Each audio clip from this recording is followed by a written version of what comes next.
नमस्कार मित्रांनो, आजच्या व्हिडिओमध्ये आपण माहिती घेणार आहोत फास्टॅगच्या नवीन नियमांबद्दल। फास्टॅगचे हे नवीन नियम तुम्हाला देखील माहिती असणं गरजेचं आहे, अन्यथा तुम्हाला मोठा दंड भरावा लागेल।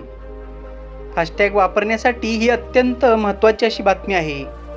फास्टॅगच्या नियमामध्ये मोठे बदल करण्यात आलेले आहेत। 17 फेब्रुवारी 2025ला हे नवीन नियम लागू झालेले आहेत। या नियमांचे पालन न केल्यास तुम्हाला मोठा आर्थिक भुर्दंड लागू शकतो।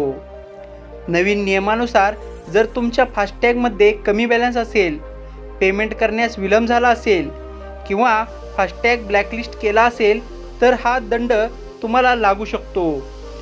टोल प्लाझावर वाहनांच्या लांब रांगा कमी व्हाव्यात आणि प्रवास आरामदायी व्हावा यासाठी सरकारने आता नवीन नियम बनवलेले आहेत। फास्टॅगचे नवीन नियम काय आहेत ते आपण जाणून घेऊ। त्याआधी तुम्ही चॅनलवर नवीन असाल तर चॅनलला सबस्क्राईब करायचं बिलकुल विसरू नका। फास्टॅगसाठी आता नवीन नियम कोणते आहेत ते जाणून घेऊ। सरकार आणि national payments corporation of India म्हणजेच NPCI ने जारी केलेल्या नवीन नियमानुसार जर वाहनाचा फास्टॅग 60 मिनिटांसाठी निष्क्रिय राहिला किंवा टोल ओलांडल्यानंतर 10 मिनिटे सक्रिय झाला नाही तर व्यवहार नाकारला जाईल। या प्रकरणामध्ये सिस्टम एरर कोड 176 सह पेमेंट नाकारले जाते।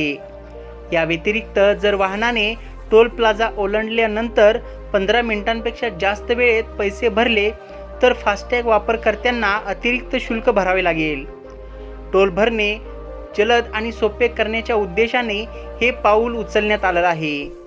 याशिवाय वाद कमी करण्यासाठी आणि पेमेंट प्रक्रिया अधिक पारदर्शक करण्यासाठी चार्जबॅक प्रक्रिया देखील, त्यासोबत कूलिंग पिरियड सारख्या नियमांमध्ये देखील बदल करण्यात आले आहे।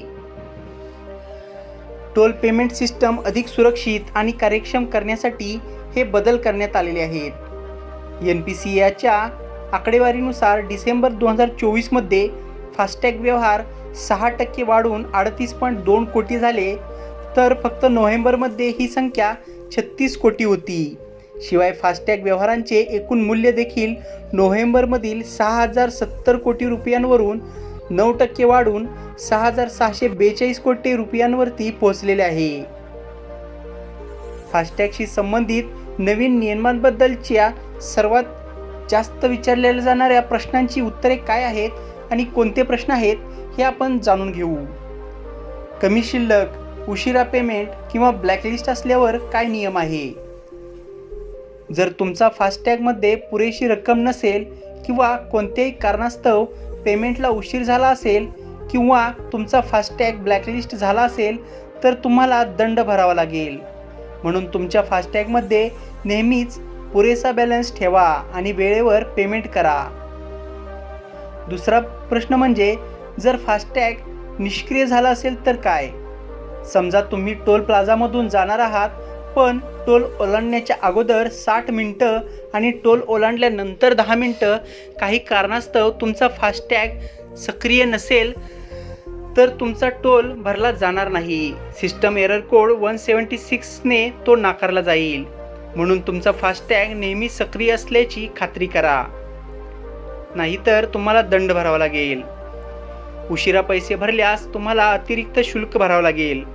जर तुम्ही टोल प्लाझामधून जात असाल परंतु 15 मिनिटांच्या आत तुमच्या फास्टॅगमधून टोलची रक्कम कापली गेली नाही तर तुम्हाला अतिरिक्त शुल्क भरावे लागू शकते।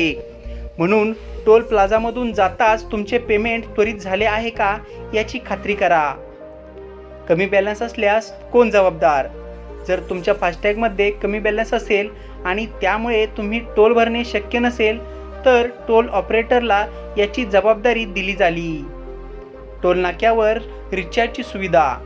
पूर्वी जर तुमच्या फास्टॅगमध्ये कमी बॅलन्स असेल तर तुम्ही तो टोल बूथवरच रिचार्ज करू शकत होता, पण आता ही सुविधा बंद करण्यात आलेली आहे। नवीन नियमानुसार तुम्हाला फास्टॅग हा आगाऊ रिचार्ज करावा लागेल। या सर्व नवीन नियमांची अंमलबजावणी करण्याचा मुख्य उद्देश म्हणजे टोल प्लाझावर वाहनांच्या ज्या लांब रांगा लागतात त्या थांबवणे, जेणेकरून इतर प्रवाशांना त्यांचा प्रवासाचा वेळ कमी करता येईल आणि प्रवास सोयीस्कर आरामदायी होईल। टोल भरण्याची प्रक्रिया सोपी आणि जलद व्हावी यासाठी सरकारचे हे प्रयत्न आहेत. तर मित्रांनो, ही होती फास्टॅगबद्दलची नवीन माहिती. तुम्हाला ही माहिती कशी वाटली हे कमेंट बॉक्समध्ये लिहा. सोबतच व्हिडिओ आवडला असेल तर व्हिडिओला लाईक करा, शेअर करा व अशाच इंटरेस्टिंग इन्फॉर्मेटिव्ह व्हिडिओसाठी स्वतःला या चॅनेलवरती अपडेट ठेवण्यासाठी सबस्क्राईब करा. लवकरच भेटू पुन्हा एकदा अशाच नवनवीन इंटरेस्टिंग व्हिडिओसोबत. तोपर्यंत स्वतःची काळजी घ्या. जय हिंद, जय महाराष्ट्र, जय जिजाऊ, जय शिवराय.